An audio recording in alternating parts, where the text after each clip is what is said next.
আলহামদুলিল্লাহিল্লাযী আফানি মিম্মা ইবতালাকা বিহি ওয়া ফাদ্দালানি আলা কাসীরিম মিম্মান খালাকা তাবদীলা। এই দোয়া যেই রোগীর দিকে তাকিয়ে পড়বেন ওই রোগ আপনার আর হবে না। আপনি যদি একজন রোগী দেখতে যান, ওই রোগীর ভিতরেই আপনার ওষুধ আছে। আপনার পাশের বাসায় একজন প্রতিবেশী অসুস্থ, ক্যান্সারে আক্রান্ত অথবা খুব ভয়ঙ্কর রোগে আক্রান্ত, আপনি তার কাছে গেলে আপনার রোগের ওষুধ পাবেন। যে ওষুধ পৃথিবীর কোনো হাসপাতালে নাই, কোনো ডাক্তারের কাছে নাই, কোনো ডিসপেন্সারিতে নাই। আপনি রোগীর কাছে, যে কোনো রোগীর কাছে গিয়ে যদি এই দোয়া পড়েন, আলহামদুলিল্লাহিল্লাযী আফানি মিম্মা ইবতালাকা বিহি ওয়া ফাদ্দালানি আলা কাসীরিম মিম্মান খালাকা তাবদীলা। এই দোয়া যেই রোগীর দিকে তাকিয়ে পড়বেন ওই রোগ আপনার আর হবে না। এটা গ্যারান্টেড, লিখিত নেন, আমার নবী বলেছেন এটা। সুবহানাল্লাহ। আপনি যদি আপনার আত্মীয়র বাড়িতে যান, এই যে বর্তমানে কিয়ামতের একটা ভয়ঙ্কর আলামত হচ্ছে মৌতুল ফুজাত, হঠাৎ মৃত্যু আছে না নাই? হঠাৎ মরে গেছে, ছট করে, কোনো কারণ নাই। অফিসে যাচ্ছে মরে গেছে, চেয়ারে বসে আছে মরে গেছে, কথা বলতে বলতে মরে গেছে। এই মৌতুল ফুজাত হচ্ছে, হঠাৎ মৃত্যু হচ্ছে কিয়ামতের আলামত। এটার গুরুত্বপূর্ণ কারণ হচ্ছে আত্মীয়তার খবর না নেওয়া। যারা আত্মীয়র খবর নেবে না, যারা পাড়া প্রতিবেশীর খবরাখবর নেবে না, শুধু নিজে খেয়ে নিজে বড় হবে, তারা হঠাৎ মরে যাবে। কোনো কিছু গোছাতে পারবে না, কাউ কিছু বলে যেতে পারবে না, ছট করে মত এসে যাবে। আর যারা নিয়মিত খবর নেবে, তাদের মকাম এমন হতে পারে যে সে বলতে পারবে আগামী বৃহস্পতিবারে মারা যাব, তোমরা প্রস্তুত থাকিও। রাসূল পাক সাল্লাল্লাহু আলাইহি ওয়াসাল্লামের কাছে যখন ওহী আসতেছিল, আমার নবী খাদিজাতুল কুবরা রাদিয়াল্লাহু তাআলা আনহাকে বলছেন, খাদিজা, আমি এগুলো কি দেখতেছি, কেমন কেমন জানি হচ্ছে। নবী সব জানেন, এরপরেও বিবির কাছে পরামর্শ করছেন। তিনি বলছেন, ওয়াল্লাহি লা ইয়াহসিকাল্লাহু আবাদা ইন্নাকা লাতাসিলুর রাহমা ওয়া তাহমিলুল কাল্লা ওয়া তাকসিবুল মাদুমা ওয়া তাঈনু আলা নওয়াইবিল হক। নিশ্চয় আল্লাহ আপনাকে চিন্তিত করবে না, কারণ আপনি তো ওই জাত যে আত্মীয়র খবর নেন। আপনি তো ওই জাত যে দুর্বলের পাশে দাঁড়ান, যে গরিব দুঃখীকে সাহায্য করেন। আপনি তো ওই জাত যে এলাকার দুর্যোগে জানমাল দিয়ে ঝাঁপিয়ে পড়েন। প্রতিবেশীর ঘরে পানি ওঠা মানে আপনার ঘরে পানি ওঠা। প্রতিবেশীর ঘরে কেউ অসুস্থ হওয়া মানে আপনি অসুস্থ হওয়া। আরে প্রতিবেশী তো বহুত কাছের ব্যাপার, যেখানে ইসলাম বলছে যে আল মুমিনু লিল মুমিনে কা জাসাদিন ওয়াহিদিন। পৃথিবীর সমস্ত মুমিন মুসলমান একটা বডির মতো। এই যে আপনারা, আমরা এখানে যারা আছি, আমাদের সবার শরীর একটা।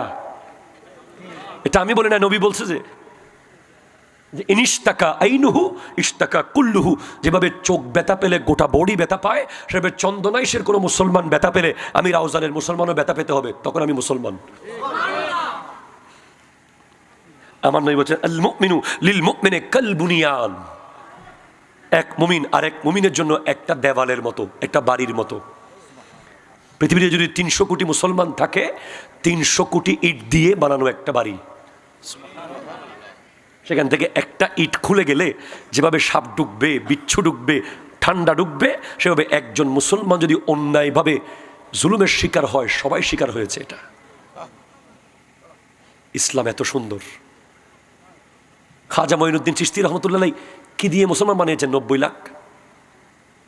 আজকে আমরা 18 কোটি মুসলমানে মিলে 1 কোটি মুসলমান বানাইতে পারতেছি না, আর উনি একজনে বানাইছেন 90 লাখ।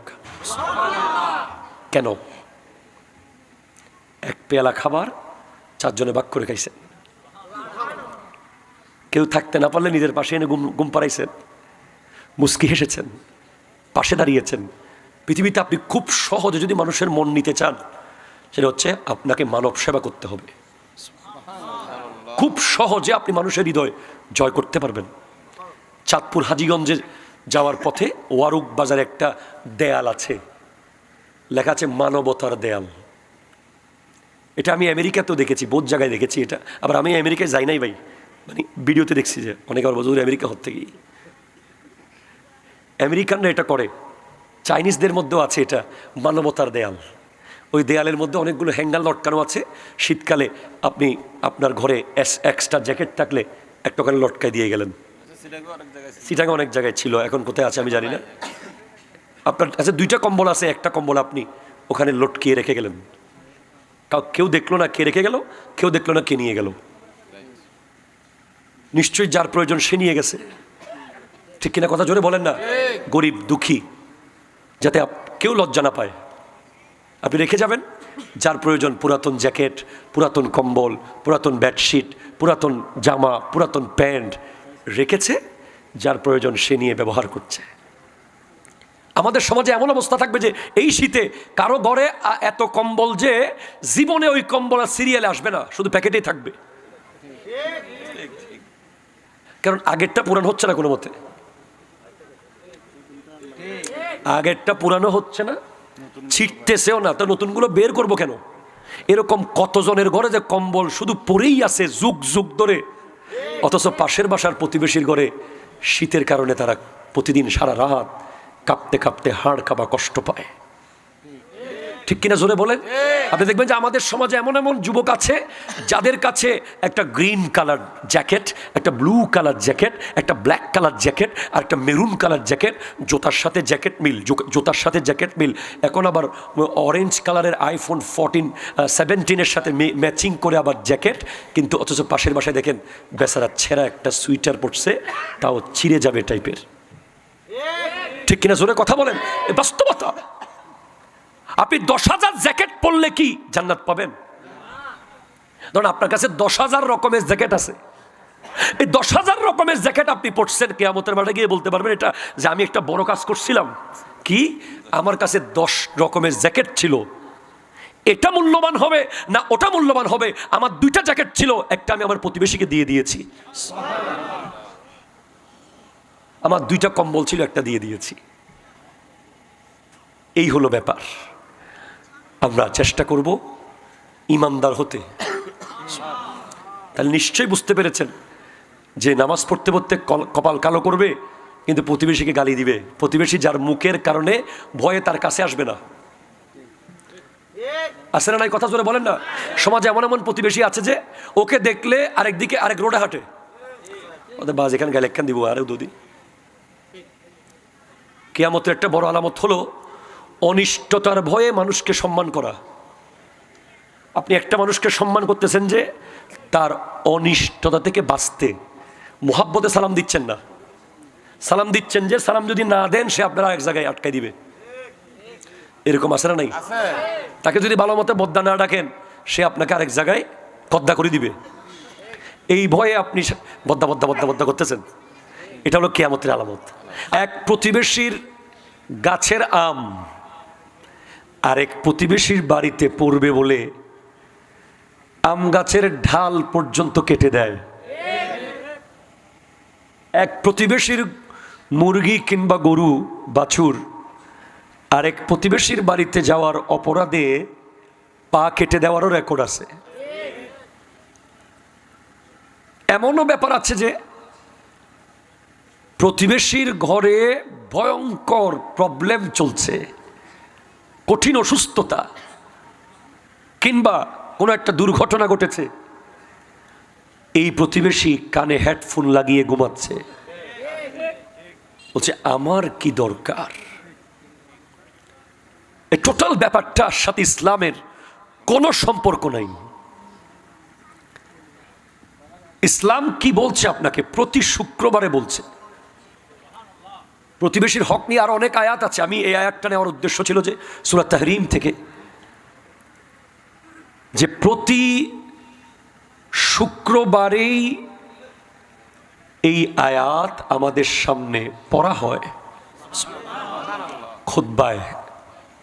এখন এই প্রজন্ম তো আসলে খুতবা শোনে না, তারা সেখানে বসেও বিপিএল এর প্লেয়ারদের দেখে,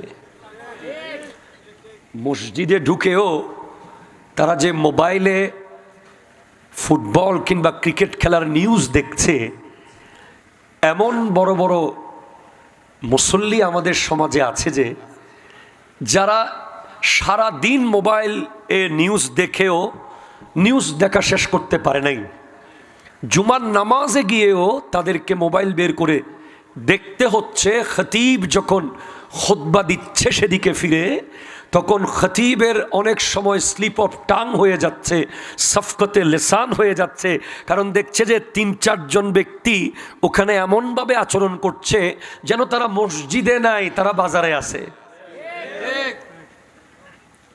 অথচ প্রতিদিন আল্লাহ বলছেন ইন্নাল্লাহা ইয়া'মুরু, সুবহানাল্লাহ। প্রতি শুক্রবারে খতিব সেকেন্ড খুতবার শেষে গিয়ে এই আয়াত পড়েন, বেশিরভাগ আপনি পাবেন। নিশ্চয়ই আল্লাহ আদেশ করছেন বিল আদলে, নীতিবান হওয়ার জন্য। আপনাদের কষ্ট হলে সুবহানাল্লাহ বলতে পারবেন না, এটা আগে বলে দেন, আমি তার আর অনুরোধ করব না। মানে আপনাদের যদি শীতকালে অনেক বেশি কষ্ট হয় যে আমরা হুজুর আজকে সুবহানাল্লাহ বলতে পারবো না, আপনি আমাদেরকে আর অনুরোধ করিয়েন না, আমি শুধু ওয়াজ করতে থাকবো। আর যদি বলেন যে না হুজুর সুবহানাল্লাহ বলতে পারবো, আমরা সন্দনাইশের মানুষ এখনো শক্তিশালী আছি, তাহলে আমি অনুরোধ করব, বলেন সুবহানাল্লাহ। এখনো অনেকের চিন্তায় আছে, শীত তো, মাস্ক টাক্স, মুখের মাফলার টাফলার এগুলো শক্ত করে বাঁধা আছে, খুলতে পারবো কি পারবো না। আল্লাহ এগুলো খুলে ফেলার তৌফিক দান করুক আমাদেরকে, সুবহান রব, আল্লাহর আওয়াজ বড় করার তৌফিক দান করুক, আমিন। ইন্নাল্লাহা ইয়া'মুরু। আপনি ডাক্তার যদি আপনাকে 3টা ওষুধ লিখে দেয় 1000 টাকা ভিজিট নিয়ে, আপনি কিন্তু না বুঝলেও আপনার নাতিকে ঢাকা থেকে আনাবেন, ও নাতি একটু আয়, প্রেসক্রিপশনে কি কি লিখে দিছে এগুলো একটু আমারে ভালো করে বুঝাইয়া দে। না বুঝাই দিলে নাতির 12টা বাজাই ফেলবেন, ঠিক কিনা জোরে বলেন না। 1000 টাকা ভিজিট দিয়ে 3টা ওষুধ নিয়েছেন ডাক্তার থেকে, দুনিয়ায় দিক সেদিক হয়েছে, ওষুধ খাওয়া কিন্তু মিস হয় নাই। কথা কনা ঠিক কিনা? ডাক্তার শুধু ওষুধ দেয় নাই, বলেছে সকালবেলা আধা ঘন্টা দৌড়াবেন ফজরের নামাজের পরে। জীবনে নামাজ পড়তে না উঠলেও এখন ডাক্তার যখন বলে দিয়েছে আপনাকে দৌড়াতে হবে, না হলে হার্টের ব্লক যে কোনো মুহূর্তে আপনাকে অ্যারেস্ট করবে, আপনি দৌড়ানো শুরু করে দিয়েছেন। জীবনে আপনি কোনোদিন গরুর গোশত ছাড়া খাবার খান নাই, ডাক্তার বলেছে ডায়াবেটিস বেড়ে গেছে, তিতা করলা খেতে হবে। আপনি প্রচণ্ড রকম তিতা করলার ভক্ত হয়ে গেছেন, এখন তিতা করলা না দিলে আপনার আর খানা হয় না। আমরা এরকম হয়ে গেছি, আমরা ওষুধ 1000 টাকা দিয়ে যেটা নিয়েছি ওটার গুরুত্ব এত দিয়েছি, এত দিয়েছি, এত দিয়েছি যে কোনোভাবেই মিস হতে দিই নাই। কিন্তু যে ওষুধ খুদ লা ইলাহা ইল্লাল্লাহ দিয়েছেন, আমার নবী নিয়েছেন, আর আল্লাহ পরদে পরদে বলেছেন তিবিয়ানাল লিকুল্লি শাই, কোরআন হচ্ছে সমস্ত রোগের ওষুধ, কোরআনের ভিতরে আছে। কুল্লু সাগীরিন ওয়া কাবীরিন মুস্তাতার, সমস্ত বড় ছোট কোরআনের ভিতরে আছে। লা রাতবিন ওয়ালা ইয়াবিসিন ইল্লা ফি কিতাবিম মুবিন, সমস্ত শুষ্ক আর্দ্র কোরআনে আছে। ওই প্রেসক্রিপশন বিনা টাকায় পেয়ে গেছেন তো। মক্তবের হুজুরকেও তো কোনোদিন ভালো মতে হাদিয়া দেন নাই, যিনি আলিফ বা তা সা শিখিয়েছে, সেজন্য ওটা বাসায় পড়ে আছে, খোলার টাইম নাই, দেখার সুযোগ নাই। যদি খুলতেন আপনি দেখতে পেতেন ওখানেও আল্লাহ 3টা ওষুধ দিয়েছে একটা আয়াতে, আর 3টা জিনিস ছাড়তে বলেছে। এখানকার ডাক্তার বলেছে গরুর গোশত ছেড়ে দাও, চিংড়ি মাছ ছেড়ে দাও, ইলিশ মাছ ছেড়ে দাও, আর তিতা করলা নাও, আর গাজর আর ক্ষীরা নাও, শাক সবজি নাও। আল্লাহ বলেছেন ইন্নাল্লাহা ইয়া'মুরু বিল আদলে ওয়াল ইহসান ওয়া ইতাইজিল কুরবা, আল্লাহ বলছেন নীতিবান হও, দয়াবান হও, আর আদান প্রদান করো। সুবহানাল্লাহ, একটু জোরে বলেন সুবহানাল্লাহ। সুবহানাল্লাহ। একটা কি বান, আরো জোরে কি বান? 2 নাম্বার দয়াবান, 3 নাম্বার আদান প্রদান, দেওয়া নেওয়া। এই দেওয়া নেওয়ার ক্ষেত্রে কোরআন এসেছে ওয়াল জার যিল কুরবা ওয়াল জার যিজ যুনুব।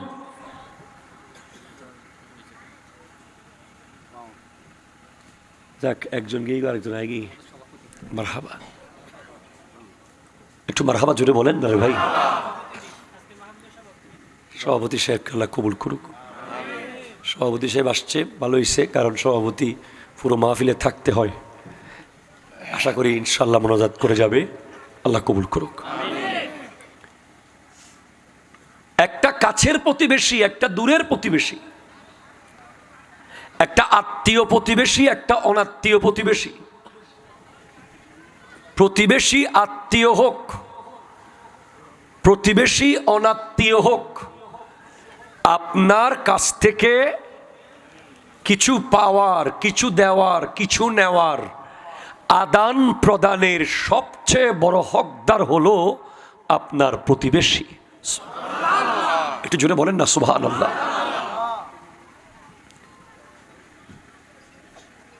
আমার নবী বলতে লাগলেন হাদিসে পাকের মধ্যে, ওয়াল্লাহি লা ইউমিনু, আল্লাহর শপথ, সে মুমিন নয়, সে ঈমান আনে নাই। আল্লাহর শপথ, সে ঈমান আনে নাই। আল্লাহর শপথ, সে ঈমান আনে নাই যার অনিষ্টতা থেকে প্রতিবেশী রক্ষা পায় নাই। নাউজুবিল্লাহ, জোরে বলেন। যার হাত থেকে প্রতিবেশী নিরাপদ নয়, যার অত্যাচার থেকে প্রতিবেশী নিরাপদ নয়, যার কাছে প্রতিবেশী নিরাপদ না, নবীজি ইরশাদ করছেন সে মুমিন নয়, সে ঈমানদার নয়, সে ঈমান আনে নাই, আনে নাই, আনে নাই। আপনি কি বুঝতেছেন? আমি আপনাকে একেবারে নবীজির হাদিস, আমার এটার ভিতরে হাজার হাজার হাদিস আছে, আমি আপনাকে একেবারে স্পষ্ট রসুলে পাকের হাদিস আপনাকে জানিয়ে দিচ্ছি। বুখারী 9ম খণ্ড, পৃষ্ঠা নম্বর 409, নবীজি ইরশাদ করছেন, ওয়াল্লাহি লা ইউমিনু, আল্লাহর শপথ, সে ঈমান আনে নাই। Please concentrate. আল্লাহর শপথ, সে ঈমান আনে নাই। আল্লাহর শপথ, সে ঈমান আনে নাই। কে ইয়া রাসূলুল্লাহ? যার অনিষ্টতা থেকে তার প্রতিবেশী নিরাপদ না, সে ঈমান আনে নাই। আমরা একজনও বাঁচতে পারবো? বলেন পারবো? সুযোগ আছে? নাই, নাই, নাই, নাই, নাই। আল্লাহ, আল্লাহ, আল্লাহ, আল্লাহ। এরপরে আমার নবীজি ইরশাদ করতে লাগলেন, قال رسول الله صلى الله عليه وسلم من سعادة المرء المسلم المسكن الواسع والجار الصالح والمركب الهني। একটু জোরে বলেন না সুবহানাল্লাহ। সবচেয়ে ভাগ্যবান ব্যক্তি সে, ইটস ভেরি ইম্পর্টেন্ট হাদিস এটা। ভাগ্যবান ব্যক্তি সে যার ঘর বড়। সুবহানাল্লাহ, জোরে বলেন। যার কি বড়? ঘর বড়। অনেক মানুষকে আপনি দেখবেন যে ঘর বানায় যে এত বড় করে, ড্রয়িং রুমে গোটা গ্রামের মানুষ এঁটে যাবে। ঠিক কিনা বলেন? বিশাল করে বানিয়েছে। এরপর আপনি দেখবেন যে অনেক মানুষ ইচ্ছে করে ঘর ছোট বানায়, অথবা শহরের ছোট বাসা নেয়, যেন গ্রাম থেকে কোনো আত্মীয় স্বজন আসতে না পারে। কথা জোরে বলেন না, ঠিক কিনা? ফোন করে বলে দেয় যে আমার ঘর তো একটু ছোট, তোমাদের কোনো কষ্ট হয়ে যাবে? আচ্ছা আচ্ছা, দেখি কিভাবে কি করা যায়। মানি আপনি আশা করে ফোন করেছেন, আপনি তার গ্রামের প্রতিবেশী, পাশের বাসার মানুষ। শহরে যাবেন চিকিৎসা করার জন্য, কিন্তু আপনার শহরে থাকার কোনো জায়গা নাই। খুঁজলে পেয়ে যেতেন, কিন্তু বড় মন করে গেছেন যে আমাদের অমুকের তো বাসা আছে সুগন্ধাতে, চানগা আবাসিকে, অমুকের তো বাসা আছে কুলসিতে, ওখানে গেলে বোধহয় থাকতে পারবো। মন খুশি করে নতুন ব্রিজ পর্যন্ত গেছেন, যাওয়ার পরে ফোন দিয়েছেন, বদ্দা আইদি অনর বউর একখানা ডাক্তার দেখা ফেললাই, বাসা হন্দিদের ঠিকানা, বাসা হন্দিদে আই তো নাই। কথা জোরে বলেন না, ঠিক কিনা? জোরে বলেন। কি বলে? আমি তো নাই। আচ্ছা বদ্দা তাহলে ইয়া করেন, আপনার ছেলের নাম্বারটা দেন। ও তো ক্লাসে কোচিংয়ে আছে, কোচিংয়ে। তো বাসায় কেউ নাই, ওরা বোধহয় কেউ নাই। আচ্ছা তুমি তো আসতেছো, বদ্দা আপনি কোথায় আছেন? যে সেখানে আমি আসতেছি। ইয়াদে ও বাসা তো একটু গিজাগিজি আর কি, শহরের বাসা তো বুঝো না তুমি, আবার বাইরে ড্রয়িং রুমে এসব জায়গায় থাকতে পারবে, কোনো কষ্ট হবে না। তো তখনই উনি বুঝে গেছে, যাকে বলা হচ্ছে উনি বুঝে গেছে যে বদ্দা আর বদ্দা নাই। ঠিক কিনা জোরে কথা বলেন না? বদ্দাকে হারিয়ে ফেলেছি। অথচ আমার নবী ইরশাদ করতে লাগলেন, সৌভাগ্যবান ব্যক্তি সে যার ঘর বড়। একটু জোরে বলতেছেন না? সুবহানাল্লাহ, জোরে বলতেছেন না? সৌভাগ্যবান ব্যক্তি সে যার গাড়ি বড়। গাড়ি একটু ভালো বলবেন না? সুবহানাল্লাহ, জোরে বলবেন না? সৌভাগ্যবান ব্যক্তি সে যে যার প্রতিবেশী সৎ। দেখেন এখানে তিনটা বিষয় মিল আছে। ঘর বড় হওয়ার কারণ কি? ঘর বড় কেন সৌভাগ্যবান? কারণ ঘর বড় হলে আপনার প্রতিবেশীও থাকতে পারবে। কোনো একটা কারণে প্রতিবেশীর ঘরে অসুবিধা হচ্ছে, কোনো একটা কঠিন সমস্যা হয়েছে, ওই ঘরে আগুন ধরতে পারে, পানি উঠতে পারে। ঠিক কিনা জোরে কথা বলেন না? অথবা ঘরের মধ্যে অসংখ্য রুগী, অথবা ঘরের মধ্যে বিয়ে হচ্ছে, বিয়ের অনুষ্ঠান, অথবা কোনো একটা প্রোগ্রাম চলছে, ঘরে জায়গা নাই। তখন আপনি দরজা খুলে দিয়েছেন, আপনি বলছেন আরে আমাদের ঘর গোটা খালি, সবাইকে এখানে নিয়ে আসো। এটাই হলো রিয়েল প্রতিবেশী। ঠিক কিনা জোরে কথা বলেন? আমি দেখেছি এরকম অনেক মানুষকে। আলহামদুলিল্লাহ আমরা এই ওয়াজগুলো করতে পারবো মন ভরে। আমি চট্টগ্রাম শহরে, আমি ফকির, মিসকিন একটা ছোট্ট ঘর রেখেছি। সারা বাংলাদেশ থেকে যারাই আসবে আমার কাছে মেহমান হিসেবে, অন্তত একটা রাত যেন থাকতে পারে, আমি এই ব্যবস্থা রেখেছি আলহামদুলিল্লাহ। এবং এটা রাখা দরকার, কারণ নবীজি ইরশাদ করতে লাগলেন, জিবরিল আলাইহিস সালাম আমার নবীকে প্রতিবেশীর হক সম্পর্কে এত বেশি বলেছে যে নবীজি বলছেন মনে হচ্ছে আমি প্রতিবেশী আমার ওয়ারিস হয়ে যাবে। একটু জোরে বলেন না সুবহানাল্লাহ। আমারকে প্রতিবেশীর হক সম্পর্কে এত বলা হয়েছে, এত বলা হয়েছে, এত বলা হয়েছে যে মনে হচ্ছে আমার সম্পদের মালিক প্রতিবেশী হয়ে যেতে হবে। প্রতিবেশীকে আমি আমার সম্পদের মালিকানা দিতে হবে। প্রতিবেশীকে কেউ সম্পদের মালিকানা দেয়? দিছে? সম্পদের মালিক হবে রক্তের সম্পর্ক, সন্তান, স্ত্রী, কন্যা, ভাই। ঠিক কিনা জোরে বলেন? প্রতিবেশী কখনো সম্পদের ওয়ারিস হয় না রক্তের সম্পর্ক না থাকলে। কিন্তু আমার নবী বলছেন প্রতিবেশীর হক সম্পর্কে এমনভাবে বলা হয়েছে যেন মনে হচ্ছে আমি তাকে আমার ওয়ারিস বানিয়ে দেব। আল্লাহু আকবার, জোরে বলেন। তাহলে প্রতিবেশী ঘর আপনি বানাবেন, কি বানাবেন? ঘর কি ছোট না বড়? আবার এমন ঘর বানাইছেন যে লাশ যেন বের করতে না পারে। এরকম ঘর সমাজে আছে না? প্রতিবেশীর জায়গা, রোডের জায়গা সহ ঢুকাইয়া এমনভাবে ঘরকে বড় করছেন। ওই রকম বড় ঘর করিয়েন না যেটা রাস্তার জায়গা সহ ঢুকাই ফেলে পরে দেখা যায় যে লাশটা নিয়ে 4 জন মানুষ হাঁটতে পারতেছে না রাস্তা দিয়ে, লাশকে বাঁকা করে আনতে হচ্ছে, অথবা লাশ বের করে মেইন রোডে নিয়ে তারপর খাটের উপর রাখতে হচ্ছে। এমনভাবেও ঘর বানাবেন না, আবার এত ছোট ঘর বানাবেন না যে যেন কাউকে ঢুকাতে না পারেন। ঘর যার বড় সে ভাগ্যবান, প্রতিবেশী যার সৎ সে ভাগ্যবান, এবং যার যানবাহন ভালো, পবিত্র, বড় সেও ভাগ্যবান। আপনার গাড়ি আছে, আপনি বাজারে শহরে যাবেন, আপনার প্রতিবেশী বলছে ও একটা জায়গায় মনে হলো একটা ইউথ বই তুলে নামতাম।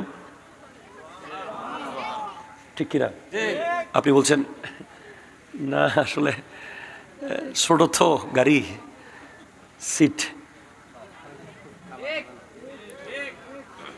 আপনাকে বলতে হবে যে আসেন, এই একজনের কোলে একজন বয়। প্রতিবেশী, আপনার প্রতিবেশী প্রতিদিন আপনার গাড়িতে চড়ে না, বছরের 6 মাসে একবার আপনি বাড়িতে আসছেন, হঠাৎ একদিন আপনার গাড়ি দেখে তার মন চাইলো যে আমার ভাইয়ের, স্বাস্থ্য ভাইয়ের গাড়ি, বাড়ির মানুষের গাড়ি দেখি একটু শখ করে আজকে উঠি, ভাই গাড়ি জায়গা আছে।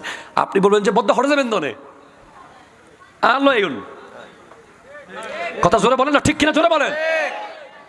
কাউকে এগিয়ে দেওয়া, কাউকে এগিয়ে দেওয়া, সুবহানাল্লাহ জোরে বলেন না।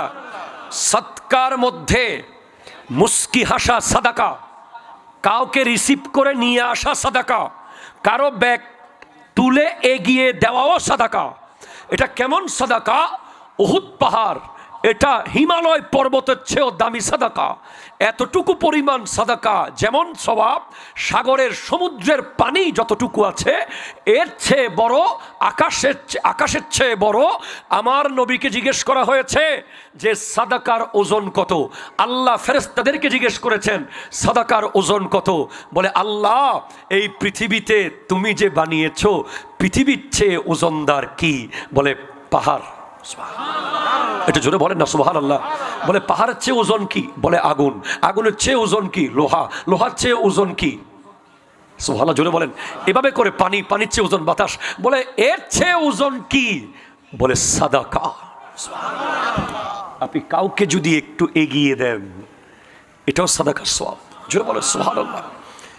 এরপরে এমন একটা ঘটনা আমি জানি প্রতিবেশীর হক সম্পর্কে। প্রতিবেশীর হক আদায় করে মক্কা শরীফ না গিয়েও নিজের বাড়িতে বসে আল্লাহ হজের সওয়াব দিয়েছেন। হযরতে আব্দুল্লাহ ইবনে মুবারক রাদিয়াল্লাহু তাআলা হাদিসের বিশাল বড় ইমাম, উনি হজে গেছেন। এই কিতাব আমার বাসায় আছে 3 খণ্ডের, আনোয়ারুল বায়ান। এই কিতাবেই এই ঘটনা এসেছে। হজে যাওয়ার পর উনি হজ শেষ করে মক্কার কাবাগরের সেহেনে বসে আছেন, ফেরত আসবেন। ঘুম ঘুম ভাব চলে এসেছে, স্বপ্নে দেখতেছেন 2জন ফেরেশতা কথা বলছে। একজন আরেকজনকে জিজ্ঞেস করছে এবার কতজন হাজি আসছে, কার কার হজ কবুল হয়েছে। কথার মধ্যে একজন বলছে যে এবার এমন এক ব্যক্তির হজ কবুল হয়েছে যে হজে আসেই নাই। তখন 2জন একজন আরেকজন জিজ্ঞেস করছে তার নাম কি, বাড়ি কোথায়। কথোপকথনের মধ্যে নাম জেনে গেছেন যে তার নাম আলী, তার বাড়ি হচ্ছে দামেস্ক। জুড়ে বলেন সুবহানাল্লাহ। তখন হযরত আব্দুল্লাহ ইবনে মুবারক রাহমাতুল্লাহি আলাইহি রাদিয়াল্লাহু তাআলা উনি নিজের বাড়িতে না গিয়ে সরাসরি দামেস্ক গেছেন। ওই আলীকে খুঁজবে সে এমন কি কাজ করলো যেটার কারণে সে হজে না গিয়েও হজ করার সওয়াব পেয়ে গেছে, কবুল হওয়া হজ। খুঁজতে খুঁজতে গিয়ে পেলেন, দেখে একজন লোক। বলে আপনি কি আলী? বলে জি। বলে এই বছর আপনার হজ কবুল হয়েছে। এই কথা শোনার সাথে সাথে উনি বেহুশ হয়ে খুশিতে মাটিতে পড়ে গেছেন। অনেক কাহিনী আছে ভিতরে। এক পর্যায়ে ওনার হুঁশ যখন ফিরেছে, বলে এমন কি ঘটনা আছে যেই কারণে আপনি এত বড় সওয়াব পেলেন, আপনি কি করেন? তখন ওই আলী দামেস্কি উনি বলছেন আমি একজন মুচি, 30 বছর ধরে জুতা সেলাই করে হজের টাকা জোগাড় করছিলাম। একটু জোরে বলেন ভাই সুবহানাল্লাহ। 30টা বছর আমি হজের টাকা জুতা সেলাই করে করে জোগাড় করেছি। ওই দামেস্কের ওই ব্যক্তি বলছে আমার এই বছর হজে যাওয়া কনফার্ম ছিল, আমি এই বছর হজে যেতাম, কিন্তু আমি যেতে পারি নাই। বলে কেন পারলেন না? বলে হজে যাওয়ার ঠিক আগে আমার স্ত্রী সন্তান সম্ভবা হয়েছে। এখন আমার স্ত্রীর সন্তান সম্ভবা অবস্থায় আমার স্ত্রী আমার কাছে আরজ করলো যে আমি গোশত খেতে চাই, কিন্তু আমি তো একজন মুচি মানুষ, আমি যদি গোশত কিনি আবার হজের টাকা কম পড়ে যাবে, তাই আমি গোশত কিনতে পারি না এই বিবির জন্য। আমি আমার প্রতিবেশীর কাছে গেলাম ঘরে ঘরে, ও আমার প্রতিবেশীরা তোমাদের কারো কাছে কি একটু গোশত পাবো? আমার বিবি একটু গোশত খেতে চেয়েছে। ওই ব্যক্তির প্রতিবেশীদের ঘরে ঘরে দেখে কারো ঘরে গোশত নাই, একটা ঘরে গোশত চুলার মধ্যে রান্না হচ্ছে। তখন গিয়ে বলে ভাইজান আপনি তো আমার প্রতিবেশী, আমাকে একটু গোশত দেন, এক পেয়ালা আমার বিবিকে খাওয়াবো। ওই প্রতিবেশী বলছেন, না রে ভাই, এই গোশত আপনাকে দেওয়া যাবে না। বলে কেন? বলে এই গোশত আপনার জন্য হারাম, এমনকি আমাদের জন্য হারাম, কিন্তু আমরা বাধ্য হয়ে খাচ্ছি। বলে কেন? বলে আমার স্বামী গত 7 দিন ধরে কোনো ইনকাম করতে পারে নাই, ঘরে কোনো টাকা পয়সা ছিল না, এক মুষ্টি চাল আনবো, কিছু খাওয়াবো বাচ্চাদেরকে, সেরকম কিছুই ছিল না। এক পর্যায়ে আমার স্বামীকে বললাম, রাস্তার পাশে যদি কোনো মরা পশু পান অন্তত সেটা হলেও নিয়ে আসেন, বাচ্চাদেরকে সেটা রান্না করে হলেও খাওয়াই। এটা মরা পশুর গোশত, আপনি খেতে পারবেন না। তখন আলী দামেশকি বললেন, আমার প্রতিবেশী মরা পশুর গোশত খাবে আর আমি হজে যাব? অসম্ভব। আমার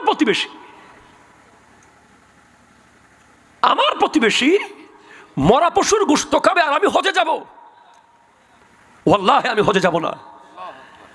উনি হজের টাকা থেকে প্রতিবেশীর জন্য পুরো বিশাল বড় বস্তা ভরে বাজার করে আনছেন।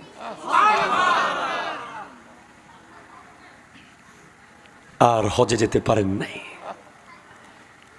ওইদিকে হযরতে আব্দুল্লাহ ইবনে মুবারককে স্বপ্নে দেখিয়ে দেওয়া হয়েছে যে এই ব্যক্তি হজে আসে নাই, কিন্তু তার হজ কবুল হয়ে গেছে আল্লাহ তাআলা। আচ্ছা, আল্লাহ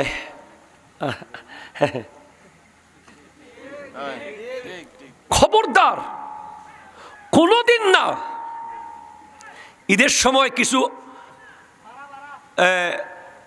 ওভার স্মার্ট পাগল আছে সমাজে, এটা নিছি যে বেটা ব্র্যান্ডর, বেটা কথা বলেন না, ঠিক কিনা জোরে বলেন। মানে প্রতিবেশীকে এসে বোঝায় যে সে শহরের সবচেয়ে ব্র্যান্ডের কাপড় নিছে, এগুলো ঈদের দিন মসজিদে যাওয়ার সময় আসার সময় কিলোইস দৌড় হরিবে হটিয়াইবে, আছে না নাই? কিন্তু যিনি শহর থেকে আসছে প্রায় সময় উনিও কিন্তু রিয়াজউদ্দিন বাজার থেকেই নিছে, তাল থেকে। কিন্তু ভাবসাপে এমন, মানে প্রতিবেশীকে বোঝাতে হবে যে আমি শহরে থাকি, আমার কাপড় শহুরে, আমার জুতো শহুরে, আমার সব কিছু শহুরে, আমি শহরের মানুষ, তুমি গ্রামের মানুষ, এটা বোঝাতে হবে। আরেকজনের সাথে শুদ্ধ ভাষা বলে, অথচ তার ভাই যেটা বাড়িতে থাকে তার সাথে শুদ্ধ ভাষা বলে না, ওটা কেন আসস? কথা বলে, আমি একদম প্র্যাকটিক্যাল বলতেছি। অথচ উনিও প্রতিবেশী, ইনিও প্রতিবেশী, একজন শহরে থাকে, একজন গ্রামে থাকে। শহরে যিনি থাকে ওনাকে শুদ্ধ ভাষায় কেমন আছো, তোমার আম্মুরা আসছে, ভালো আছো, আর তার সাথে আরেকজন পাশে যে আছে ওরা হরজর, কথা কোনো ঠিক কিনা জোরে বলেন না। উনি শহর থেকে কেন আসলো, উনি কেন মেডিকেলে পড়ে, উনি কেন ইঞ্জিনিয়ারিং পড়ে, শুদ্ধ ভাষা না পারলেও কষ্ট করে শব্দ খুঁজে খুঁজে ওনার সাথে শুদ্ধ ভাষা বলতে হয়। আর এই বেচারা কেন বাড়িতে থাকে, এর কোনো দাম নাই। এই বেচারা ও গরু পালে, শহরে উনিও গরু পালে। এই বেচারা গরু পালে টিনের চাল দিয়ে, আর উনি গরু পালে বড় বড় ছাদওয়ালা, ভিতরে ফ্যান দিয়ে, হাতে গ্লাভস পরে, একদম নাম দিয়েছে অমুক এগ্রো, ঠিক কিনা জোরে বলেন না। দুজনেই কিন্তু কি পালতেছে, যে গরু। ইনিও গরু পালে, উনিও গরু পালে, কিন্তু ইনি বেচারা হয়ে গেছে গরু বিয়ারি, আর উনি হয়ে গেছেন এগ্রো ফার্মের মালিক। কথা জোরে বলেন, ঠিক কিনা? এই বৈষম্য সমাজের রন্ধ্রে রন্ধ্রে।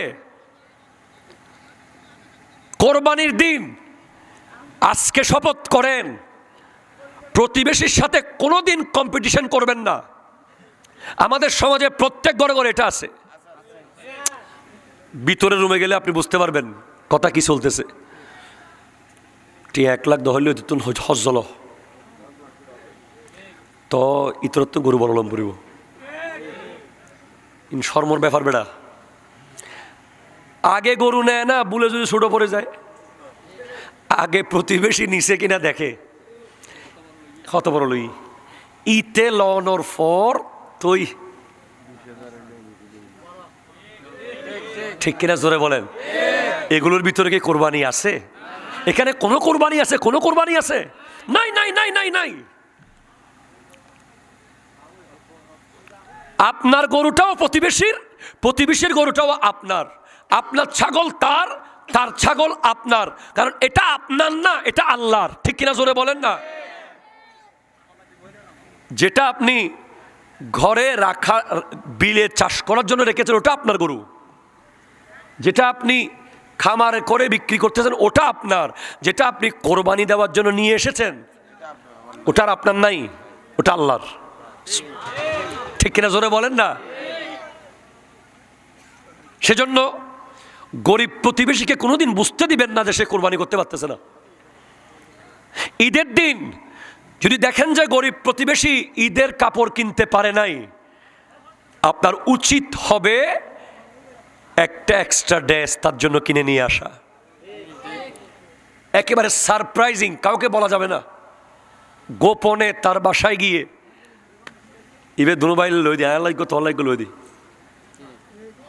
এর চেয়ে সুন্দর কিছু পৃথিবীতে আছে? আপনি বলতে পারবেন আছে? বলতে পারবেন? আপনি যদি 10 বেলা পোলাও কোরমা গোশত দিয়ে ভাত খান আর এক বেলা প্রতিবেশী উপোস পড়ে আছে তাকে ডেকে এনে যদি সাথে নিয়ে খেতে পারেন, ওটা যদি শুধু কাঁচামরিচ আর লবণ দিয়েও ভাত হয়, এটা 10 বেলা কোরমা খাওয়াচ্ছেও মজাদার, ঠিক কিনা জোরে বলেন? যেটা আমি মূলত বলতে চেয়েছিলাম, অনেক প্রতিবেশী আছে যার ঘরে একটা পেঁয়াজ হলেই রান্না হতো, 1 কেজি চাল পেলেই দুপুরে বাচ্চারা খেতে পারত, কিন্তু আত্মসম্মানের কারণে পাশের বাসায় গিয়ে খোঁজে না, কারণ পাশের বাসার উনি এমনভাবে বাড়ি বানিয়েছে, 1টা গেট, 2টা গেট, 3টা গেট, এত গেট পার করে ওনার কাছে যাবে এত সাহস, এত পরিবেশ, এত সুযোগ উনি রাখেন না। হ্যাঁ, এখন আপনি বলতে পারেন হুজুর যেই যুগে আসছি প্রতিদিন চুরি ডাকাতি, গেট তো লাগবেই। যদি আপনি গেট বানিয়ে থাকেন তাহলে আপনি যদি গেটওয়ালা মানে পয়সাওয়ালার হন, তাহলে আপনার উচিত হবে যে গরিব প্রতিবেশীর বাসায় গিয়ে 1 চামচ লবণ খোঁজা। সুবহানাল্লাহ বলতেছেন না? আপনার কাছে লবণের ফ্যাক্টরি আছে, আপনার লবণের গাড়ি প্রতিদিন শহরে যায়, কিন্তু আপনি প্রতিবেশীর বাসায় গিয়ে বলবেন ওকে লবণ দন, উনি তো পুরো অবাক, কিরে অমুক সাহেব আমার বাসায় লবণ নিতে আসলো, অথবা ও 2 কাঁচামরিচ আসেনি হলো। এরকম আপনি যাবেন গরিব প্রতিবেশীর ঘরে ঘরে। কেন যাবেন? আপনি তার কাছে 1 চামচ লবণের জন্য গেছেন, যাতে সে আপনার কাছে 1 কেজি চাউলের জন্য আসতে পারে। আপনি মূলত 1 চামচ লবণ নিতে গিয়ে রাস্তা ক্লিয়ার করেছেন, তার যে লজ্জার কারণে সে আসতে পারে না আপনার ঘরে, সেই লজ্জা আপনি ভেঙে দিয়েছেন 1 চামচ লবণ নেওয়ার মাধ্যমে। সেও জানে আপনি কে, সে ভালো করে জানে যে আপনার কোনোদিন লবণ শর্ট পড়তে পারে না। আপনি দোকানে ফোন করলে দোকান চলে আসে বাসায়, কিন্তু সে যখন দেখে যে আপনি তার বাসায় গিয়ে লবণ খুঁজতেছেন, তার ঘরে গিয়ে আপনি মরিচ খুঁজতেছেন, 1 চামচ হলুদ খুঁজতেছেন, হলুদের গুঁড়া, তখন সে বুঝতে পারে যে আপনি তাকে রাস্তা করে দিচ্ছেন।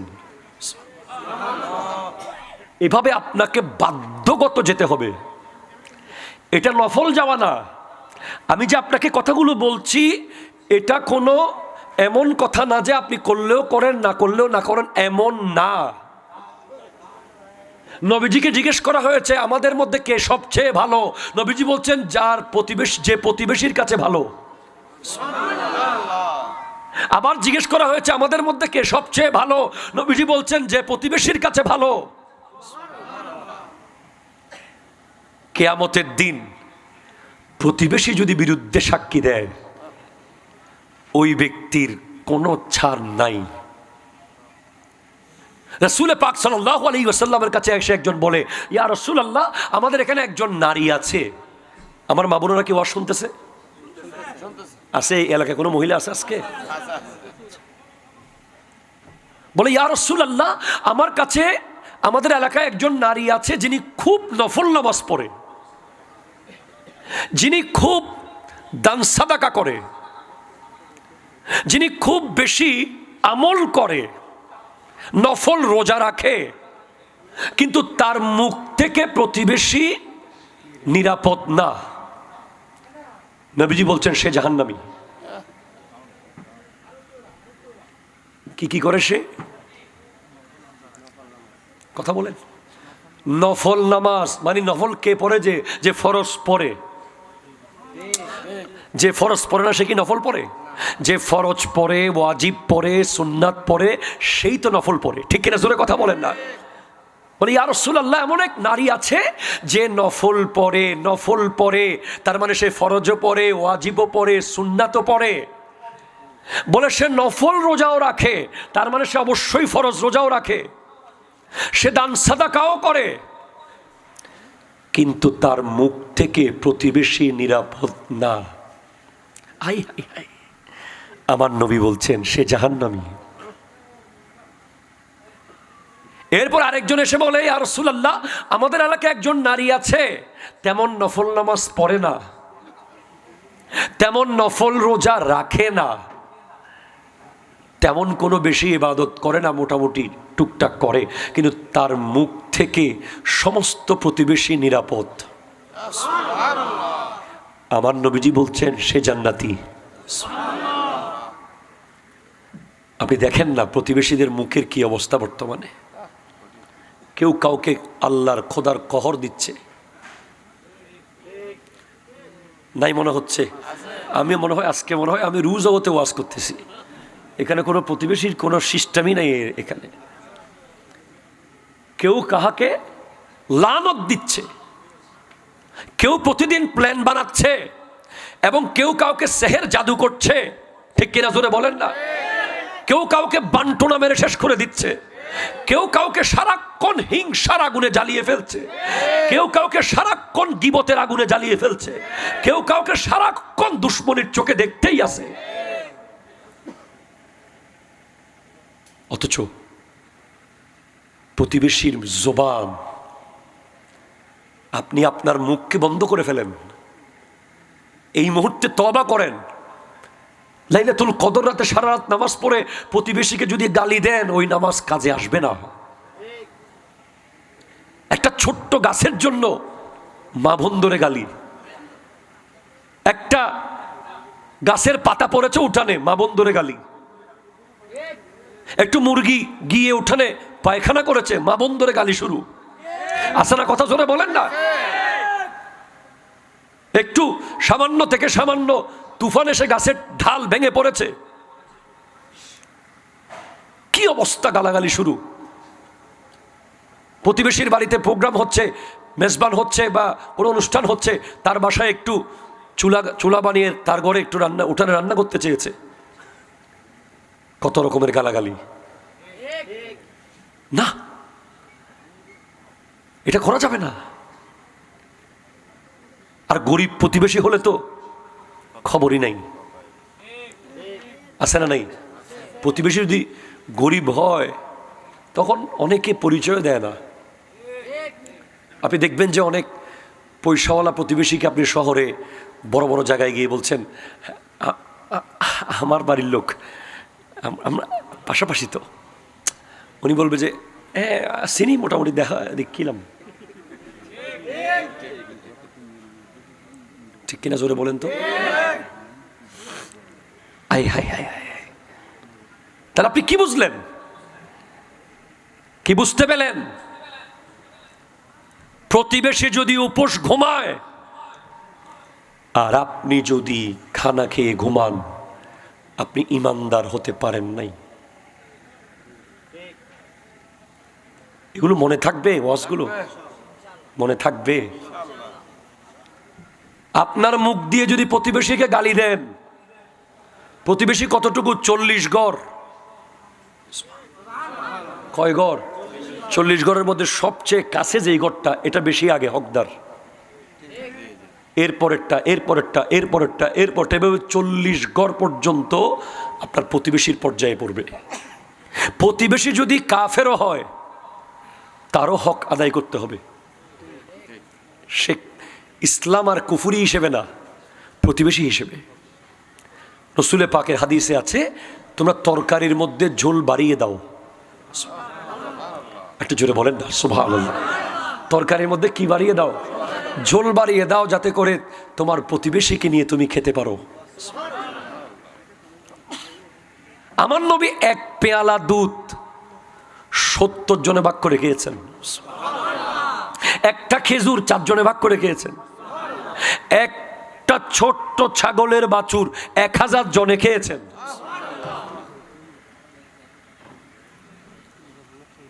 এমন অনেক নিষ্ঠুর প্রতিবেশী আছে, পাশের বাসা অথচ ছেলে মেয়ের বিয়েতে দাওয়াত দেয় না। আছে না নাই? জোরে বলেন না। পাশের লাগানো বাসা, এই ঘরের উৎসবের আওয়াজ ওই ঘরে শোনা যাচ্ছে, রান্নার খুশবু এই ঘর থেকে ওই ঘরে যাচ্ছে। সামান্য একটা আলু ক্ষেতের আর বেগুন ক্ষেতের দ্বন্দ্বের কারণে বছরকে বছর ঝোল ফেলে দেয়, তরকারি ফেলে দিচ্ছে, কিন্তু প্রতিবেশীকে খাওয়াইতে দিচ্ছে না। শুধু একটা ছোট্ট দ্বন্দ্ব, একটু পুকুরের একটা মাছ নিয়ে একটু ঝগড়া হয়েছে। আহা, ইসলাম! অথচ আপনি অবাক হবেন, মুহাজির আর আনসার, যারা মক্কা থেকে গিয়েছেন তারা মুহাজির, যারা মদিনায় ছিলেন তারা আনসার। তারা এমন ভাবে একে অপরকে গ্রহণ করে নিয়েছেন যে এদের কাছে 2টা ঘর থাকলে আনসারীদের কাছে একটা ঘর মুহাজিরকে লিখে দিয়ে দিয়েছেন। 2টা বিবি থাকলে একটা তালাক দিয়ে বিয়ে করিয়ে দিয়েছেন। 2টা বাসন থাকলে একটা দিয়ে দিয়েছেন। 2টা পেয়ালা থাকলে একটা দিয়ে দিয়েছেন। এবং জীবনভর এই মোহাব্বত এখনো পর্যন্ত মজবুত আছে। একটু জোরে বলেন না সুবহানাল্লাহ। তাহলে আমাদের দায়িত্ব হলো ইন্নাল্লাহা ইয়া'মুরু বিল আদলে, সুবহানাল্লাহ, ন্যায় বিচার। জোরে বলেন সুবহানাল্লাহ। ওয়াল ইহসান, দয়া। ওয়াল ইসলাম, সুবহানাল্লাহ, জোরে বলেন, দয়া। ওয়া ইতাইজিল কুরবা, আদান প্রদান, নিকটতমদের কাছে আদান প্রদান। ওয়ায়ানহা আনিল ফাহশা, কোন ধরনের বেহায়াপনা, অশ্লীলতা, গালিবাজি, গালাগালি নিষেধ করেছেন আল্লাহ। ওয়াল মুনকার, গুনাহ। ওয়াল বাগ, জুলুম। প্রতিবেশীর উপরে যেই পরিমাণ জুলুম হয়, জুলুমের শুধু জায়গা সম্পত্তি খেড়ে নেওয়ার নাম জুলুম না, কোনো জায়গায় পরিচয় না দেওয়াও জুলুম। কোনো এক জায়গায় চিনি না বলাও জুলুম। কোনো এক জায়গায় ভালো করে না কথা না বলাও জুলুম। পুকুর ঘাটে পানি নিতে না দেওয়া জুলুম। টিউবওয়েলের পানি নিতে না দেওয়া জুলুম। রসুলে পাকের কাছে এক আনসারী এসে বলে, ইয়া রাসূলুল্লাহ, আমার প্রতিবেশীর ফলের গাছের ঢাল আমার উঠানে এসেছে, এখন এখানে ফল পড়ে, কিন্তু আমার প্রতিবেশী আমার বাচ্চাদেরকে খেতে দেয় না। আমরা আমের দিন আসলে, কাঁঠালের দিন আসলে, লিচুর দিন আসলে তখন প্রতিবেশী কি জিনিস বুঝতে পারি, ঠিক কিনা? জোরে বলেন না। 1-2টা আম নিলে পর্যন্ত কত কথা। রসুলে পাকের কাছে এসে বলে, ইয়া রাসূলুল্লাহ, আমার বাচ্চারা ছোট ছোট বাচ্চা, তারা উঠানে পড়ে যখন তারা খায়, কিন্তু সে জুলুম করে, সে আঘাত করে, সে আমাদেরকে বাচ্চাদেরকে নিতে দেয় না, ইয়া রাসূলুল্লাহ। আমার নবী তাকে ডাকছে। সে ছিল ইহুদি, মুনাফিক। বলে, তুমি তোমার গাছটা আমার কাছে বিক্রি করো জান্নাতের বিনিময়ে। তখন সে বলতেছে, আমার জান্নাত লাগবে না। কত বড় ব্যাককল দেখেন। পাশে হযরত উসমান যুন্নুরাইন বসা আছে। উনি বলছেন, ইয়া রাসূলুল্লাহ, আপনি যদি অনুমতি দেন গাছটা আমি কিনে নিতে পারি। বলে উসমান, ঠিক আছে, নাও। হযরত উসমান বলছেন, তোর কি লাগবে বল, গাছটা আমারে দে। বলে আপনার ওখানে যত বাগান আছে ওখান থেকে একটা বড় বাগান দিয়ে ফেলতে হবে আমাকে। বলে যা, গোটা বাগান লই যা, গাছটা আমারে দে। তখন হযরত উসমান রাদিয়াল্লাহু তাআলা গাছটা কিনে আমার নবীকে দিলেন উপহার। আমার নবী ওই প্রতিবেশীকে দিয়ে দিলেন, আনসারীকে। আমার নবী বলছেন, ওসমান তুমি আমার থেকে আবার জান্নাত কিনে নিয়েছো। আপনি তরকারিতে ঝোল দিয়ে জান্নাত নিতে পারেন, আপনি এক চামচ লবণ দিয়ে জান্নাত নিতে পারেন, আপনি একটু মুস্কি হেসে জান্নাত নিতে পারেন। জান্নাতে যাওয়া এত কঠিন কাজ না। জায়গা বরাবর যদি করতে পারেন ওটাই জান্নাতে যাওয়ার কারণ হয়ে যেতে পারে। আমার নবী স্পষ্ট বলছেন, লা ইউমিনু আহাদুকুম হাত্তা ইউহিব্বা লিআখিহি মা ইউহিব্বু লিনাফসিহি। ততক্ষণ পর্যন্ত একজন ব্যক্তি ঈমানদার হবে না যতক্ষণ সে নিজের জন্য যা ভালো মনে করে আর এক মুসলমানের জন্য তা ভালো মনে করবে না। আমরা এখানে এভাবে হিসেব করলে আজকের ওয়াজের পাল্লায় যদি আমরা মাপি আমাদের ঈমান কোথায় আমরা বুঝতে পারবো না। গ্রামে তো মোটামুটি হইলেও আছে, শহরে পাশের ফ্ল্যাটে কে থাকে? কি জিন থাকে না ভূত থাকে? কথা কোন ঠিক কিনা জোরে বলেন না। ওই পাশের ফ্ল্যাটে যিনি আছে উনি কি জিন, না উনি এলিয়ান, না উনি ভূত? এটাও জানা মুশকিল। এমন ভাবে আসে, এমন ভাবে যায়, কখন যে আসে কখন যে যায়, বছরকে বছর চলে যায়, কথা বলে না। ঠিক কিনা জোরে বলেন না। কথা বললে যদি আবার কিছু চেয়ে বসে। আর জমিদার হলে তো কথাই নাই। ভাড়াটিয়া কি আর প্রতিবেশী হতে পারে? না, ভাড়াটিয়া তো মানুষ না। হ্যাঁ, ভাড়াটিয়া মানুষ না। জি, মানুষ মনে করে না। কোভিড-19 সময় প্রত্যেকটা জমিদারকে আল্লাহ সুযোগ দিয়েছিল জান্নাত কিনে ফেলার, অথচ ভাড়া দিতে না পারার কারণে কত মানুষ গ্রামে চলে গেছে। কতজনকে দেখেছি যে জমিদারকে গিয়ে বলেছে একটু করে এই মাসের ভাড়াটা একটু কমাই দেন, চাকরির বেতন পাই নাই, ঘরের চাল ডাল কিনতে পারি নাই, ভাড়া কিভাবে দেব? বলে না পারলে কিছু করার নাই, ছেড়ে দেন। অথচ দেখা গেছে যে ওই জমিদার করোনা হয়ে মারা গেছে। ঠিক কিনা কথা বলেন? এই জন্য প্রতিবেশীর ক্ষেত্রে আপনি সতর্ক হয়ে যান। আলহামদুলিল্লাহ আমরা চেষ্টা করি, আমরা ওয়াজ যেহেতু করি আমাদেরকে চেষ্টা করতে হবে আল্লাহ আমাকে আমল করার তৌফিক দান করুক। আগে আমাদের শেখুল হাদিস আল্লামা আনসারী সাহেব হুজুর, জামিয়া শেখুল হাদিস, ওনার বাসায় এক পেয়ালা রান্না হলে ওই এক পেয়ালাকে উনি 4 ভাগ করে ঘরে ঘরে পাঠাই দেয়। এরকম আমাদের উস্তাদদের এক একজনকে আমি দেখেছি। ওনার টাকার বেশিরভাগ টাকা চলে যাচ্ছে শুধু মানুষের দিতে দিতে। ওনার বাসাটা, আমি এটা বলতে বাধ্য হচ্ছি, আসলে পরিবেশ অনেকে মনে করে যে আমরা ওয়াজ করি আর আমরা করি না। আল্লামা আনসারী সাহেব হুজুর, জামিয়া শেখুল হাদিস, ওনার বাসাটা একটা হাসপাতাল। এটা বাসা বললে ভুল হবে। এমন এমন আত্মীয় আসে যে যিনি মোটামুটি বহুত দূরে, এগুলো খুঁজতে গেলে প্রায় 3 দিন সময় লাগবে। কি ধরনের আত্মীয় এটা? কোথাও গেছে, কোথাও গেছে বলছে নাতি, উনি বলছে জিনা না, শেষ। এসে গেছে পরিবার সহ নিয়ে। কি আদরের সাথে মোহাব্বতের সাথে রাখতেছে। আল্লামা ওসিউর রহমান হুজুর কিবলা বাড়িতে গিয়ে দেখেন সব সময় লঙ্গর চলতেছে।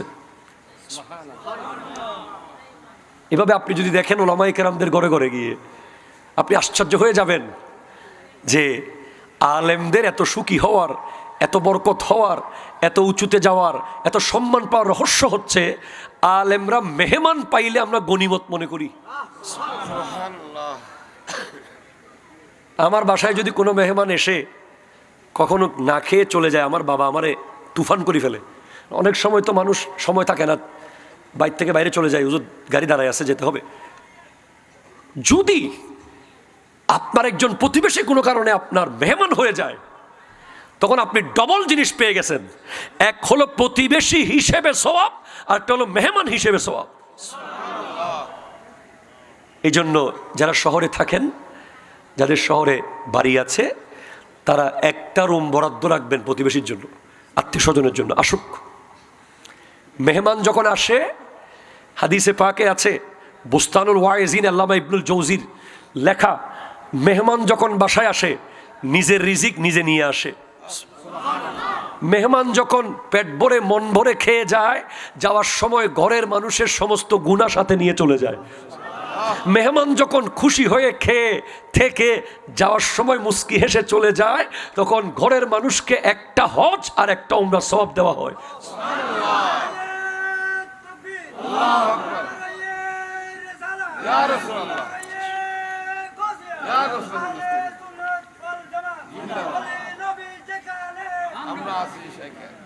চিৎকার দিয়ে বলেন না সুবহানাল্লাহ।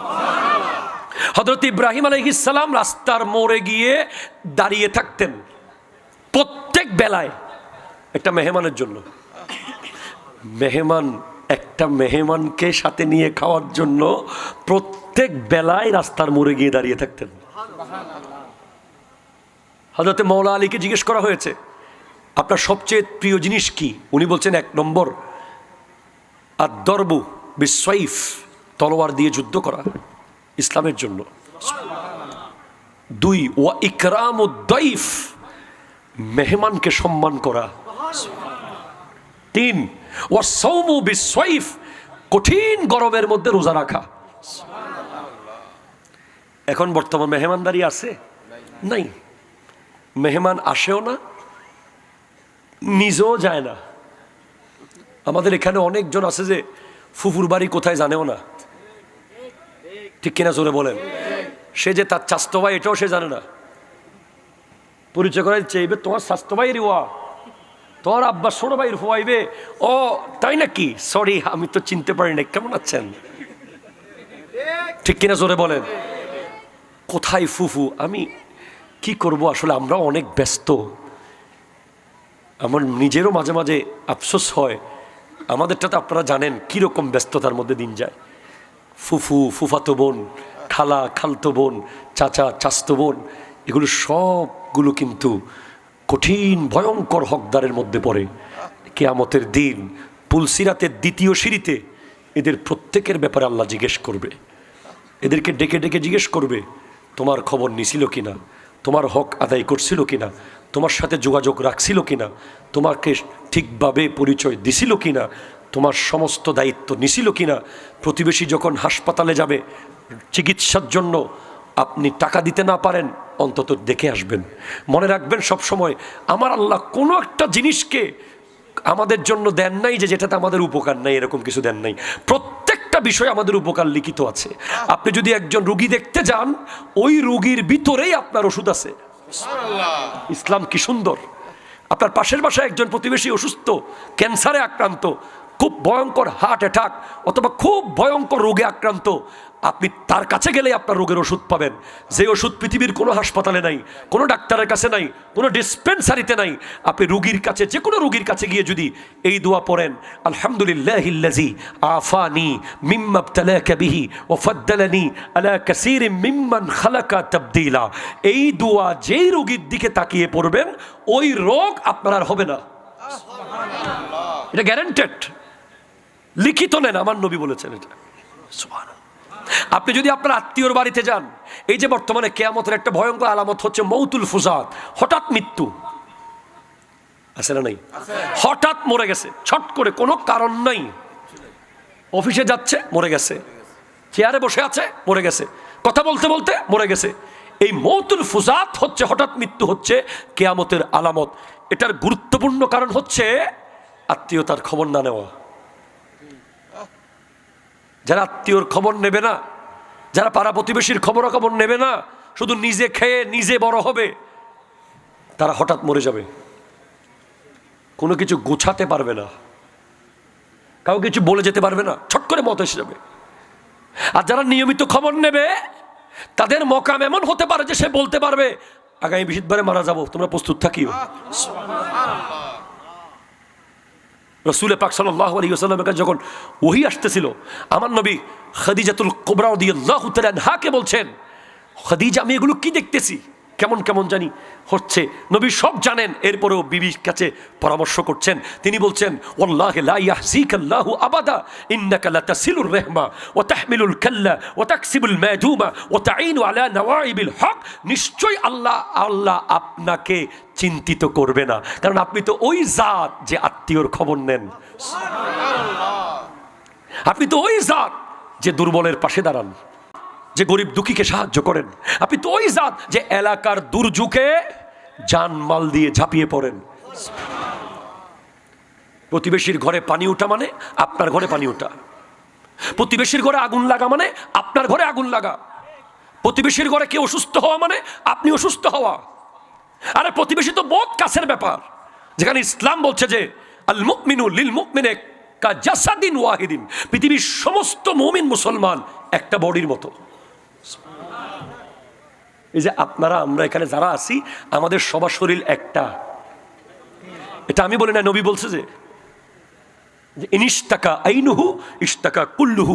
যেভাবে চোখ ব্যথা পেলে গোটা বডি ব্যথা পায়, সেভাবে চন্দনাইশের কোনো মুসলমান ব্যথা পেলে আমি রাউজানের মুসলমানও ব্যথা পেতে হবে, তখন আমি মুসলমান। আমার নবী বলছেন আল মুমিনু লিল মুমিনে কাল বুনিয়ান। এক মুমিন আরেক মুমিনের জন্য একটা দেওয়ালের মতো, একটা বাড়ির মতো। পৃথিবীতে যদি 300 কোটি মুসলমান থাকে, 300 কোটি ইট দিয়ে বানানো একটা বাড়ি। সেখান থেকে একটা ইট খুলে গেলে যেভাবে সাপ ঢুকবে, বিচ্ছু ঢুকবে, ঠান্ডা ঢুকবে, সেভাবে একজন মুসলমান যদি অন্যায়ভাবে জুলুমের শিকার হয়, সবাই শিকার হয়েছে। এটা ইসলাম এত সুন্দর। খাজা মঈনুদ্দিন চিশতি রহমতুল্লাহ কি দিয়ে মুসলমান বানিয়েছেন? 90 লাখ। আজকে আমরা 18 কোটি মুসলমানে মিলে 1 কোটি বিধর্মীকে ইসলাম মুসলমান বানাইতে পারতেছি না, আর উনি একজনে বানাইছেন 90 লাখ। কেন? এক পেয়ালা খাবার 4 জনে ভাগ করে খাইছেন। কেউ থাকতে না পারলে নিজের পাশে এনে ঘুম পাড়াইছেন, মুস্কি হেসেছেন, পাশে দাঁড়িয়েছেন। পৃথিবীতে আপনি খুব সহজে যদি মানুষের মন নিতে চান, সেটা হচ্ছে আপনাকে মানব সেবা করতে হবে। খুব সহজে আপনি মানুষের হৃদয় জয় করতে পারবেন। চাঁদপুর হাজীগঞ্জে যাওয়ার পথে ওয়ারুক বাজারে একটা দেয়াল আছে, লেখা আছে মানবতার দেয়াল। এটা আমি আমেরিকাতেও দেখেছি, বহুত জায়গায় দেখেছি এটা। আবার আমি আমেরিকায় যাই নাই ভাই, মানে ভিডিওতে দেখছি যে অনেকে আবার বছর আমেরিকা হতে গিয়ে। আমেরিকানরা এটা করে, চাইনিজদের মধ্যেও আছে এটা মানবতার দেয়াল। ওই দেয়ালের মধ্যে অনেকগুলো হ্যাঙ্গার লটকানো আছে। শীতকালে আপনি আপনার ঘরে এক্সট্রা জ্যাকেট থাকলে একটা করে লটকায় দিয়ে গেলেন। সিটাঙ্গে অনেক জায়গায় ছিল, এখন কোথায় আছে আমি জানি না। আপনার আচ্ছা 2টা কম্বল আছে, একটা কম্বল আপনি ওখানে লটকিয়ে রেখে গেলেন। কেউ দেখলো না কে রেখে গেল, কেউ দেখলো না কে নিয়ে গেল। নিশ্চয়ই যার প্রয়োজন সে নিয়ে গেছে, ঠিক কিনা? কথা জোরে বলেন না। গরিব দুঃখী যাতে কেউ লজ্জা না পায়, আপনি রেখে যাবেন। যার প্রয়োজন পুরাতন জ্যাকেট, পুরাতন কম্বল, পুরাতন বেডশিট, পুরাতন জামা, পুরাতন প্যান্ট রেখেছে, যার প্রয়োজন সে নিয়ে ব্যবহার করছে। আমাদের সমাজে এমন অবস্থা থাকবে যে এই শীতে কারো ঘরে এত কম্বল যে জীবনে ওই কম্বল আর সিরিয়ালে আসবে না, শুধু প্যাকেটেই থাকবে। কারণ আগেরটা পুরানো হচ্ছে না কোনো মতে, আগেরটা পুরানো হচ্ছে না, ছিটতেছেও না, তো নতুনগুলো বের করবো কেন?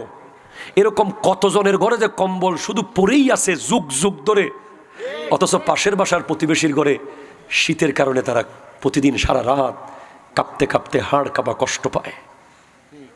ঠিক কিনা জোরে বলেন?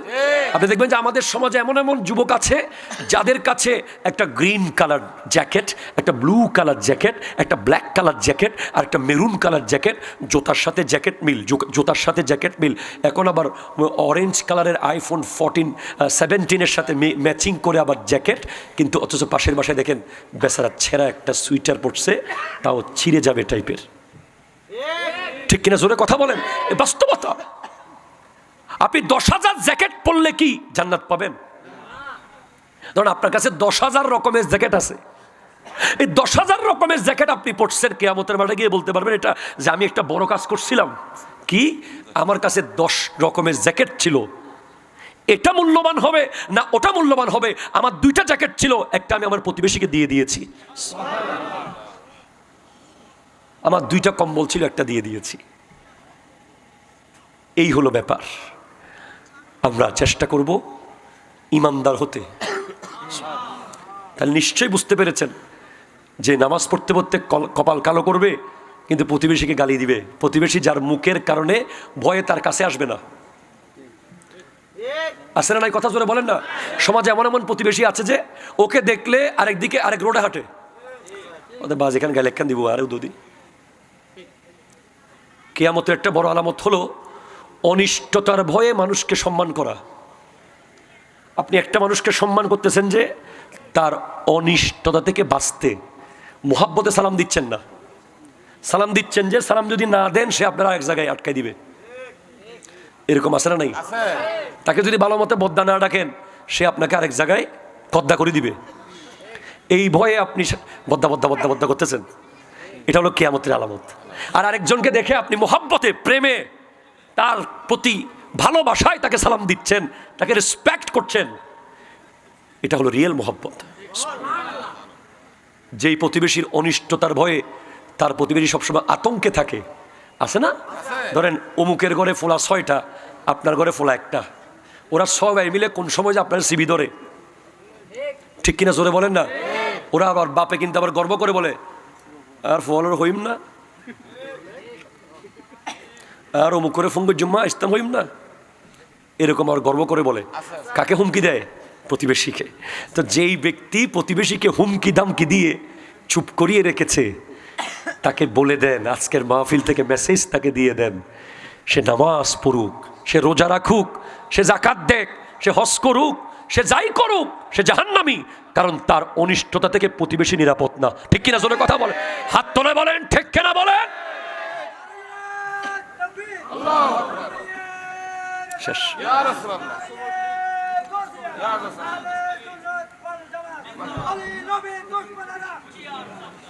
আপনি চুগলখুরির কথা বলতেছেন,